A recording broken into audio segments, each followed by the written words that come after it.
Hello, welcome to the spring edition of RossenTales. This is the newsletter for the Rossendale Trust, for its tenants and everyone else who's interested in what we do here. In the next few minutes you'll hear some of the things that have been going on in the Trust in the last few months. We hope you find it interesting.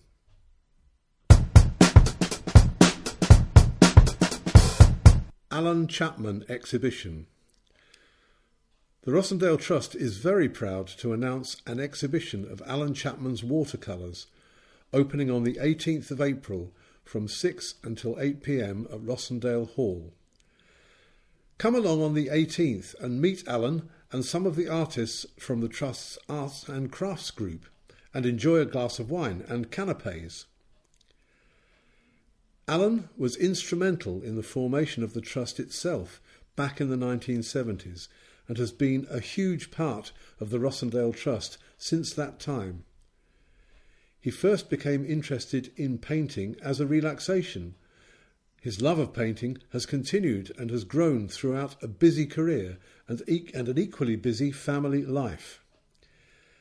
He has had several exhibitions in aid of the Trust over the years and has also had his paintings exhibited at, for example, the Castle Gallery in Macclesfield, the Manchester Art House, a major gallery in Wales, and in the Theatre by the Lake in Keswick in the Lake District.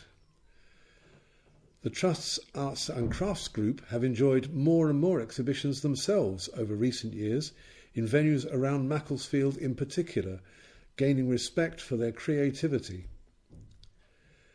The exhibition continues every Monday to Friday, 9 a.m. to 5 p.m. at Rossendale Hall in Sutton. The event is free, but all proceeds from the paintings sold will be donated to the Trust.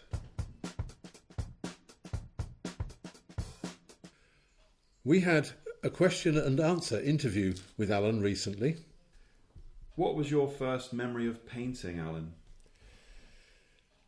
There was an exhibition in Stockport for the RAF called Wings for Victory. My school decided it was going to join in too.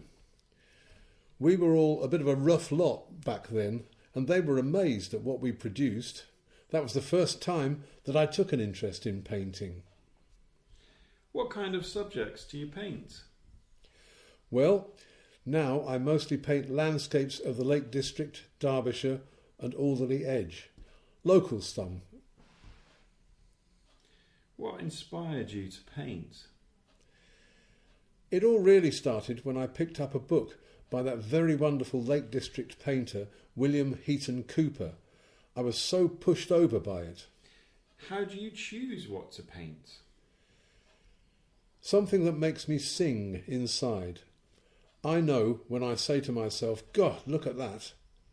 How do you feel about how the Trust has grown since its inception in the early 1970s? Well, it's just amazing. What was needed so badly has happened, and it really is wonderful. What we felt we wanted to do has happened. The whole thing is wonderful. Running London. Running isn't easy, and running long distances is even harder. So our 5 Rossendale Marathon runners this year have a big challenge ahead of them, and they need your support. 26.2 miles around London isn't the only challenge either. Did you know they have to reach £2,000 each in fundraising to support the Trust's Work Taste scheme? And Trust tenants are supporting them too. Eleanor, Stevie and Ben, tenants with the Trust, will be travelling down to offer their encouragement, and they'll be enjoying a pasta meal the night before with the runners, as well as cheering them on during race day. So in advance of their challenge on the streets of London, we asked our 5 marathoners the 4 most important questions in life and running. Here are their answers. Kiri Owen. Do you prefer road running or off-road? Definitely prefer road. My ankles can't take uneven ground. Okay. Headphones or not? Headphones. Then I don't have to talk to Toby while we're running. And are you a cat or a dog person? Definitely love my dogs. Allergic to cats. Who is your sporting hero? Mary King, my idol in eventing. Then on to Kevin Cook. Kevin, road running or off-road? Road, because an old ankle injury means it can turn at the mere hint of a piece of grit. Headphones or no headphones? Headphones, as I find it the best way to while away the hours. It is to distract myself from anything that's hurting on a long run. Cat or dog? Dogs, because they are man's best friend. And your sporting hero? Muhammad Ali, an icon whom I watched in awe as a 10-year-old and someone who fought racism and religious bigotry and intolerance without care for the consequence on his career. And how about Mike Smith? Road or off-road? Off-road any day of the week, but for my marathon training I'm mixing it up with light trails, canals and undulating roads. Headphones or no headphones? Not. I love the headspace which I need to feel and soak up the surroundings, sights and sounds, running chats, etc. Cat or dog? A dog person.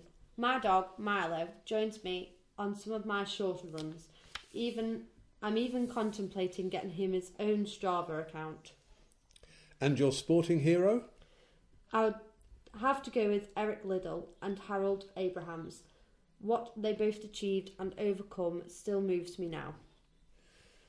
Number 4 is Tracy Poole. Road running or off-road, Tracy?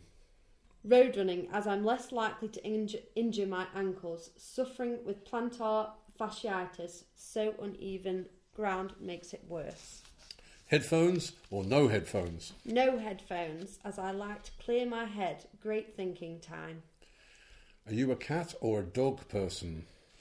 Dog person, as we have Finn, a show cocker spaniel. I used to take him running with me, which was great as he pulled me along. However, I nearly did myself an injury a few times. And who is your sporting hero? No particular sporting hero. Not sure why. And last but by no means least, our old friend and supporter, Toby Eyre. Toby, road or off-road? Enjoy road running. Favourite place to run through is around Turk's Head Reservoir or along the canal towpaths. Headphones or no headphones? I use headphones when I run alone, as music gives me my motivation. In events, though, I like to hear the crowd as they offer valuable support during those painful miles. OK, and are you a cat or a dog person, Toby? I have 2 dogs, Hatchie the Husky and Finn the Malamute, who both have individual characters but are like brothers together. And who is your sporting hero? The late Marco Simoncelli is my sporting hero and an Italian MotoGP racer. He was amazing on a motorcycle and a great guy away from it. I was very proud to have known him and call him a friend. Stepping it up. Oakwood is bringing in a new activity this spring aimed at helping people to improve their personal fitness. Called Stepping Up, it will be a sociable and fun outdoor activity for everyone who attends. Everyone will be taking more steps, whether walking, running or playing games, and the focus will be on motivating people to start and then retain good fitness habits. They'll be supported by other people doing the same thing in a relaxed environment. Participants will be encouraged and supported to set personal running or stepping goals over a 16-week programme. Wheelchair users can also attend with their keen support staff. Sessions will be run by Nicola Waterworth, who is an experienced activity leader with a Leadership in Running Fitness award to her name. Annual Rotary Conference, Southport. This year, Tony Graves is the District Governor of Rotary for North West England and Isle of Man. His chosen charity for this year is RossenTales Trust. His son Edward has been a tenant in Rose Gardens for 8 years. Some months ago, Tony asked Trust Chair Moira Bezic if she would be a speaker at the conference and tell the story of the RossenTales Trust. And after her presentation, the donations from attendees, over 400, was a significant figure. A doctor from India was present and plans to take some of the Oakwood ideas back to her country, where she hopes to develop a plot of land that her father left her in a will. It will be wonderful to think that the ideas which have developed over the years in Oakwood might roll out in India. The Big 4-0. Andrea Bennett, a Braeside tenant at the bungalow in Macclesfield, turned 40 this year and threw a big party for all her friends. The event was marked by a very large Dirty Dancing cake. Trevor, living the dream job. Trevor Kennedy, who lives in a riverside apartment, has been working in the main reception at the hall for more than a year on a work taste placement. Originally planned to last for 6 weeks, Trevor has proved too good to lose. Now the job has been made permanent and he is going to be paid for his work. It's a demanding role, which includes answering phone calls, welcoming visitors and ensuring signing in procedures, directing people to the right staff member, placing stationery orders, amongst many other things. Talking about having Trevor on board, Wendy Elwood, who is the reception and fundraising officer, said, "All the visitors who come in absolutely love him, as do the staff that work here. He's a lovely bloke, and we love having him in here." Sue Heaven, head of PR and fundraising, said, "Trevor is a real asset to the Trust. His tenacity and his drive is outstanding. It's not his disability that comes to the front when he's with us, it's his ability. I'd encourage any company or organisation to get involved in the work taste scheme and give a chance to someone like Trevor." And Trevor said, "I have been given a paid job for life. I'm so happy, I love it." The work taste scheme works in partnership with local businesses, including the Trust itself on this occasion, to provide opportunities for Trust tenants. Throughout the placement, each work taster is supported one-to-one by a trained job coach who encourages the individual to develop their skills. On a good day, I can... Dignity Day is a national annual event which is always held on February the 1st. As usual, the Trust celebrated the event with tenants and support staff coming in from all sites to the hall. This year, Dignity Day for us was all about celebrating each tenant's abilities and talking together to plan a positive future using those abilities.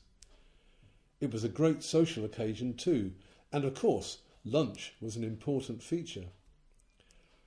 For everyone, this was a day for the tenants to celebrate and to share what they would like to achieve and to mark some of their highlights from the past year. Everyone's thoughts and ideas were gathered and used to decorate the Dignity Tree. The art of a good partnership. An exhibition of artwork by RossenTales artists has opened recently at Leek United in Macclesfield. The Building Society are well-established partners of the Trust, as the branch manager Veronica McNeil told us. "Well, we have been supporting the Trust for over 2 years. As a local building society, we want to help support local charities because our local community is at the heart of what we do." The reactions of customers to the artwork on show have been very positive so far, she says. "We've not only sold 6 pieces of artwork, we've also received very positive comments from our customers, said Veronica. One person remarked how talented the artists are, and another said that it's so nice to see the Building Society supporting local charities in this way. And there are other benefits from the show. Veronica said, "We've also raised awareness of the Trust. Some customers have asked about the charity and about the work that you do. And it isn't just the art in this partnership. Leek Building Society supports Rossendale in other ways. There are so many ways to get involved," said Veronica, "raising funds for the Trust or maybe providing a work taste placement. A placement like that is a great chance for the tenants of the Trust to have an opportunity to use their skills within the business. In 2018, one of the tenants from the Trust had the opportunity to work at our head office and for one day a month. This really helped the individual to develop in confidence and to enjoy increasing independence." "Or maybe a Make a Difference Day," said Veronica. "A staff team from a business can spend a day at Rossendale helping to maintain the property and the grounds."